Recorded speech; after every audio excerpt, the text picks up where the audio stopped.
ಮೈತ್ರಿ ಸಂಪುಟದಲ್ಲಿ ಅದರಲ್ಲೂ ಕೂಡ ಕಾಂಗ್ರೆಸ್ ಪಾಳೆಯದಲ್ಲಿ ಯಾರ್ಯಾರು ಮಂತ್ರಿಗಳಾಗಿ ಅಧಿಕಾರವನ್ನು ಸ್ವೀಕಾರ ಮಾಡಬೇಕು ಆ ಪಟ್ಟಿ ಫೈನಲೈಸ್ ಆಗ್ತಿದ್ದಾಗೆ ಎದ್ದೇಳುವಂತಹ ಅಸಮಾಧಾನ, ಭಿನ್ನಮತ. ಸಚಿವರ ಲಿಸ್ಟ್ ಪಕ್ಕಾ ಆದ ಬೆನ್ನಲ್ಲೇ ಖಾತೆ ಹಂಚಿಕೆಯೂ ಕೂಡ ಫೈನಲ್ ಆಗಿದೆಯಂತೆ. ಜೆಡಿಎಸ್ ಬಳಿ ಇದ್ದ ಇಂಧನ ಖಾತೆ ಇದೀಗ ಕಾಂಗ್ರೆಸ್ ಪಾಳೆಯದಲ್ಲಿರುವ ಡಿ ಕೆ ಶಿವಕುಮಾರ್ ಅವರಿಗೆ ಕೊನೆಗೂ ಅದನ್ನ ಪಡೆದುಕೊಳ್ಳುವಲ್ಲಿ ಕಾಂಗ್ರೆಸ್ ಅಥವಾ ಡಿ ಕೆ ಶಿ ಯಶಸ್ವಿಯಾಗಿದ್ದಾರೆ. ಜೆಡಿಎಸ್ಗೆ ಕಂದಾಯ ಖಾತೆಯನ್ನ ಕಾಂಗ್ರೆಸ್ ಇದೀಗ ವರ್ಗಾವಣೆ ಮಾಡಿದೆ. ಕಂದಾಯ ಖಾತೆ ಜಿಟಿ ದೇವೇಗೌಡರ ಪಾಲಾಗಿದೆ ಅನ್ನೋ ಸುದ್ದಿ ಬರ್ತಾ ಇದೆ. ನೀವು ನೋಡ್ತಿದ್ದೀರಾ ಬ್ರೇಕಿಂಗ್ ನ್ಯೂಸ್.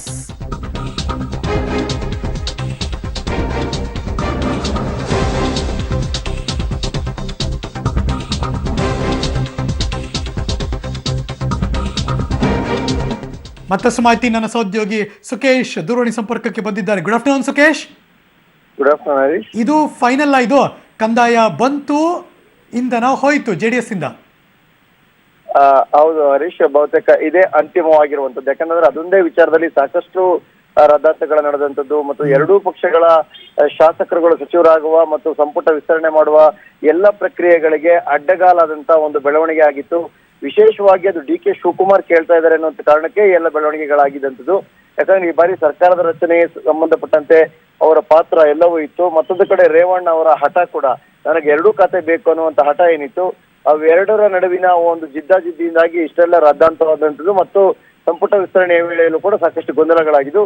ಈಗ ಕೊನೆಯ ಗಳಿಗೆಯಲ್ಲಿ ಸಂಪುಟ ವಿಸ್ತರಣೆ ಆಗುವಂತ ಸಂದರ್ಭದಲ್ಲಿ ಈ ಒಂದು ಗೊಂದಲಕ್ಕೆ ತೆರೆ ಬಿದ್ದಿದೆ ಅಂತ ಹೇಳ್ಬಹುದು ಹರೀಶ್. ಓಕೆ, ಬಟ್ ಇಲ್ಲಿ ಕಂದಾಯಕ್ಕೆ ಜಿ ಟಿ ದೇವೇಗೌಡರ ಹೆಸರು ಕೇಳಿ ಬರ್ತಿದೆ, ಹೌದಾ?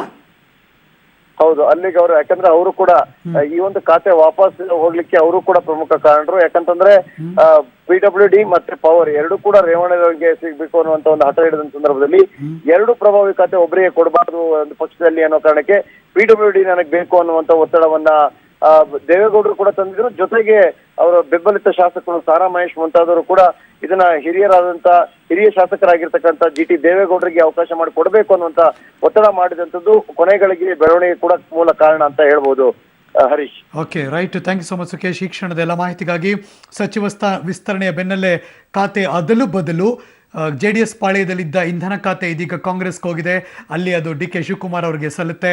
ಆದರೆ ಕಾಂಗ್ರೆಸ್ ಇದ್ದಂತಹ ಕಂದಾಯ ಖಾತೆ ಇದೀಗ ಜೆಡಿಎಸ್ ಪಾಳೆಯಕ್ಕೆ ಬರುತ್ತೆ. ಅದು ಜಿ ಟಿ ದೇವೇಗೌಡರಿಗೆ ಕಂದಾಯ ಖಾತೆ ಫಿಕ್ಸ್ ಅನ್ನೋ ಹಾಗೆ ಕಾಣಿಸ್ತಾ ಇದೆ.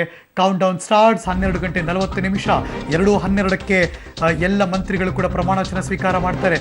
ಈಗ ಬರ್ತಿದೆ ನೋಡಿ, ಜೆಡಿಎಸ್ ಅಲ್ಲಿ ಏನು ಕಡಿಮೆ ಇಲ್ಲ, ಅಲ್ಲೂ ಕೂಡ ಅಸಮಾಧಾನದ ಅಲೆ ಬುಗಿಲೆದ್ದಿದೆ.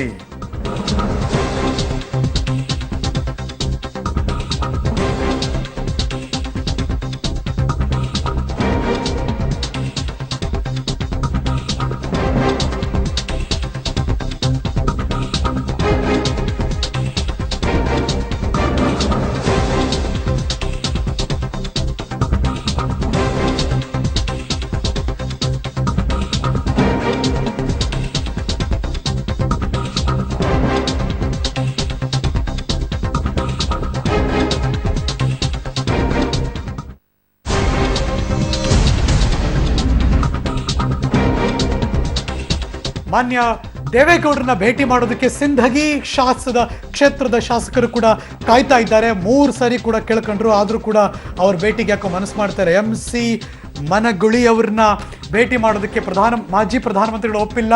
3 ಬಾರಿ ಬಂದರೂ ಭೇಟಿಗೆ ಅವಕಾಶ ಮಾಡಿಕೊಟ್ಟಿಲ್ಲ. ಹೀಗಾಗಿ ಅವರ ಬೆಂಬಲಿಗರು ರೊಚ್ಚಿಗೆದ್ದಿದ್ದಾರೆ ಒಂದು ಕಡೆ. ಇನ್ನೊಂದು ಬಸವರಾಜ್ ಹೊರಟ್ಟಿ ಅವರು ಕೂಡ ಮಾನ್ಯ JDS ವರಿಷ್ಠನ ಭೇಟಿ ಮಾಡೋದಕ್ಕೆ ಕಾಯ್ತಿದ್ದಾರೆ. ಆದರೆ ಅದು ಕೂಡ ಆಗ್ತಿಲ್ಲ. ದೇವೇಗೌಡರು ಹಿರಿಯರು ಹೀಗೆಲ್ಲ ಮಾಡಬಾರ್ದು ಅಂತ ತಮ್ಮ ಆಕ್ರೋಶವನ್ನು ಶಾಸಕ MC ಮನಗುಳಿ ವ್ಯಕ್ತಪಡಿಸ್ತಾ ಇದ್ದಾರೆ. ಅವರ ಬೆಂಬಲಿಗರು ಗಲಾಟೆ ಮಾಡ್ತಿದ್ದಾರೆ ಅನ್ನೋ ಸುದ್ದಿ ಬರ್ತಾ ಇದೆ. ಸಚಿವ ಸ್ಥಾನಕ್ಕೋಸ್ಕರ ಕೊನೆಯ ಹಂತದ ಕಸರತ್ತು. ಬೆಂಗಳೂರಿನ JDSನ ಹೈಕಮಾಂಡ್ ಅಂದರೆ ಪದ್ಮನಾಭ ನಗರದ ಮನೆಯ ಮುಂಭಾಗದಲ್ಲಿ ನೀವು ನೋಡುತ್ತಿರುವಂತಹ ದೃಶ್ಯಾವಳಿಗಳು. ಗೊತ್ತಿಲ್ಲ ಯಾರ್ಯಾರಿಗೆ ಏನೇನೋ, ಬೆಲ್ಲ ಯಾರಿಗೆ, ಬೇವ್ ಯಾರಿಗೆ, ಕಾದು ನೋಡಬೇಕು.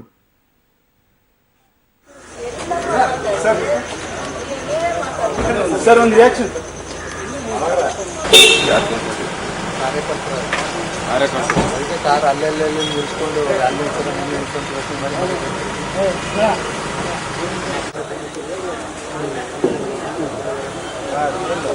ಮತ್ತಷ್ಟು ಮಾಹಿತಿ ನನ್ನ ಸಹೋದ್ಯೋಗಿ ಸುನೀಲ್ ಗೋವಿನಕೋವಿ ದೂರವಾಣಿ ಸಂಪರ್ಕದಲ್ಲಿದ್ದಾರೆ. Good afternoon Sunil. Good afternoon. ಯಾರೋ ಈ ಕ್ಷಣಕ್ಕೆ ಮನೆಯಿಂದ ಆಚೆ ಬಂದ್ರು, ಯಾರು ಬಂದ್ರು, ಯಾರ್ಯಾರು ಬರ್ತಿದ್ದಾರೆ, ಯಾರ ಮುಖದಲ್ಲಿ ಖುಷಿ ಇದೆ, ಯಾರ ಮುಖದಲ್ಲಿ ಬೇಜಾರಿದೆ? ಹರೀಶ್, ಬೆಳಗ್ಗೆ ಜಿ.ಟಿ. ದೇವೇಗೌಡರು ಬಂದ್ರು. ಅವರು ಸಚಿವ ಸ್ಥಾನ ಅವ್ರಿಗೆ ಸಿಕ್ಕಿರೋದ್ರಿಂದ ಅವರು ಆಶೀರ್ವಾದ ಪಡೆಯಲಿಕ್ಕೆ ಬಂದಿದ್ರು. ಆದ್ರೆ ಮನಗೂಳಿ ಅವರು ಬಂದಿದ್ರು, ಸಿಂದಗಿ ಕ್ಷೇತ್ರದ ಒಂದು ಶಾಸಕರು. ಅವರು 3 ಬಾರಿ ಬಂದ್ರು. ಫಸ್ಟ್ ಸಾರಿ ಬಂದ್ರು, ಭೇಟಿಯಾಗಿಲ್ಲ, ವಾಪಸ್ ಹೋದ್ರು, ಮತ್ತೆ ಬಂದ್ರು, ಮತ್ತೆ ವಾಪಸ್ ಹೋದ್ರು, ಮತ್ತೆ ಬಂದ್ರು. 3 ಸರ್ತಿನೂ ಕೂಡ ದೇವೇಗೌಡರು ಅವ್ರನ್ನ ಭೇಟಿ ಮಾಡ್ಲೇ ಇಲ್ಲ, ಮಾಡೋಕ್ಕೂ ಕೂಡ ಒಳಗಡೆ ಬಿಟ್ಕೊಳ್ಳಿಲ್ಲ. ಅವ್ರು ಹೋದ ನಂತರ ಅವರ ಮಗ ಬಂದ್ರು, ಅಶೋಕ್ ಮನಗೂಳಿ ಬಂದು, ಅವರು ಕೂಡ ಕಾದು ಸುಸ್ತಾಗಿ ವಾಪಸ್ ಹೊರಟೋದ್ರು. ಮನಗೂಳಿ ಮತ್ತೆ ಅವ್ರ ಮಕ್ಕಳನ್ನ ದೇವೇಗೌಡರು ಭೇಟಿ ಮಾಡಿಲ್ಲ. ಖಂಡಿತವಾಗಿ ಅವ್ರಿಗೆ ಹೇಳಿ ಕಳಿಸಿದ್ದಾರೆ, ಸಚಿವ ಸ್ಥಾನ ಇಲ್ಲ, ಬರಬೇಡಿ ಅಂತ ಹೇಳಿ. ಆದ್ರೂ ಕೂಡ ಕೊನೆ ಕ್ಷಣದ ಒಂದು ಲಾಬಿಗೆ ಅವರು ಬೆಂಬಲಿಗರು ಕೂಡ ಬಂದ ಒಂದು ಗಲಾಟೆ ಮಾಡಿದ್ರು. ಕನಿಷ್ಠ ಪಕ್ಷ ಮಾತನಾಡಿಸುವಂತ ಒಂದು ಸೌಜನ್ಯವನ್ನು ಕೂಡ ತೋರಿಸಲಿಲ್ಲ. ಹಿರಿಯ ಶಾಸಕರವರು ಬಂದಿದ್ದಾರೆ, ಮನೆ ಬಾಗಿಲಿಗೆ ಬಂದ್ಮೇಲೆ ಒಳಗಡೆ ಕೂರಿಸಿ ಆದ್ರೂ ಮಾತಾಡಿಸ್ಬೇಕಿತ್ತು.